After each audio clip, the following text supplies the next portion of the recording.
Welcome to City and State TV. I'm Executive Editor Michael Johnson, and I'm joined now by Angela Houghton, the Senior Research Advisor for AARP. Thanks for joining me.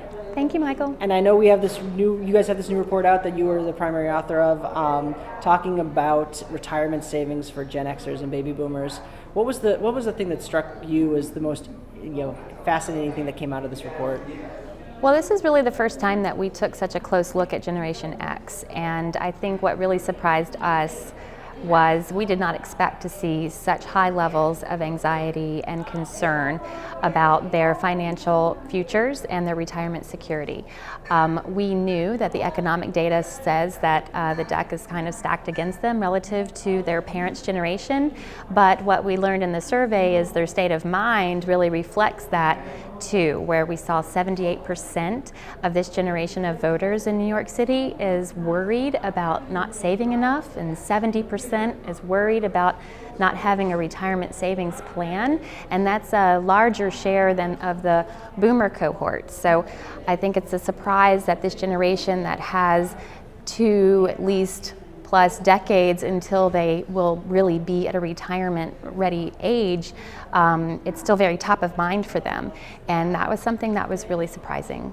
And I know that we highlighted a lot of the challenges that people face when it comes to saving and putting money aside for retirement. I wanted to talk about a couple of them specifically. I know in New York City, which this report focused on, affordable housing is a big one. What did the study find on affordable housing, and were you surprised by those numbers at all? The study found that, yes, people are concerned about being able to afford their rent or mortgage payments into the future. So especially today, they say it's a major barrier to saving for retirement, but they're also worried about looking into the future, that if the cost continues to go up every year, and maybe they don't feel that their own wealth or income is on par with that it will sort of be a never-ending cycle that they can never catch up on. So it was 64% of Gen X and 59% of boomers who are concerned about being able to afford their rent or mortgage payments in the future. It's a majority, and that's a very large share. And we did see that affordability comes up again and again in terms of being a financial worry and a barrier to savings. Interesting. And I know student debt and also just debt in general is another challenge that a lot of people faced. And I thought what was interesting is you talked about it's not just personal, it's obviously the kids of the Gen X and baby boomers now that they have to worry about student debt for them, or debt that they're going to incur for providing education for them. What did the study find on that, and how big of a challenge was that for saving? Yeah, so the top barrier to saving for retirement was this affordability, being able to make ends meet or pay your bills. And then the second one was paying for your children's education. And then we also had a significant share of people saying paying for their debt. And when we dug down deeper into understand what is going on in the debt, there's obviously credit card debt, but student loan debt. 32% of Gen X is currently paying on a student loan, and what is even more interesting to me is that a larger share, 37%, expect to take on new student loans in the future. So whether they're paying for their own student loans or their children's, we're going to see even larger shares of Generation X taking on student debt, and this is a barrier to saving for retirement.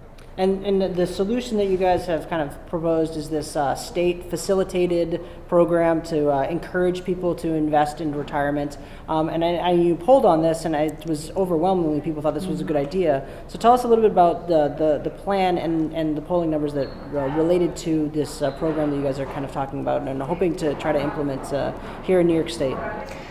Yeah, 75% of voters in these cohorts, about 3/4, support such a plan. And the way that we described this proposal, it would be similar to a 529 college savings plan. It would be facilitated by the state, and it would be available to all workers in the state.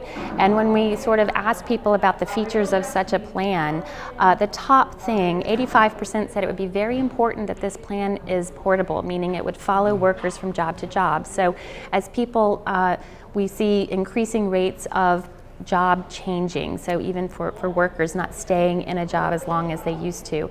And now if it follows you. It makes it so much easier to have an automatic contribution from your paycheck and just know that that's going to follow you wherever you go, and it's not, the onus is not on the worker to then manage it, roll it over, combine it, and there's a proliferation of different accounts that they might do. So that's another sort of feature that just makes it that much easier for people to participate in a savings option through their employer. And I know that you are heavily involved in the polls, and the polls you've been doing. You did this New York City one that we just rolled out today, and then you did a state one sooner. You have some other ones coming out. What are you looking for? What do you kind of predict to see, or think you might see as you do some more of this polling data on different areas? You mean in other areas of the state? Other areas of the state, or where was maybe, I guess, the connection you saw from the state poll and the New York City poll, and how like on a larger picture, because obviously the New York City picture, much different than the state picture. What was the contrast maybe you saw there, and something that maybe stuck out to you there? Well, overall, we saw statewide, and including in New York City, we did see very strong support for this retirement savings option facilitated by the state. So that was consistent and that was universal, and I would be very surprised to see that be different in any of the other areas where we'll be doing deeper analysis. But one thing that did stand out was the affordable housing. So this was a elevated concern in New York City relative to the rest of the state. It stood out with higher than utility costs, which were also a concern for more than half, and also property taxes more than half, but the month-to-month rent and mortgage payments were higher in New York City. We also will be looking deeper into the multicultural communities in New York City, and those reports will be coming out in the coming months. And we do know from just the initial analysis that we've done there is concerns about affordability are even higher, and specifically in the African American community, student debt levels are higher. So this is a more pronounced or prolific barrier to savings there. Interesting. Angela Houghton, thank you very much for joining us. Thank you, Michael.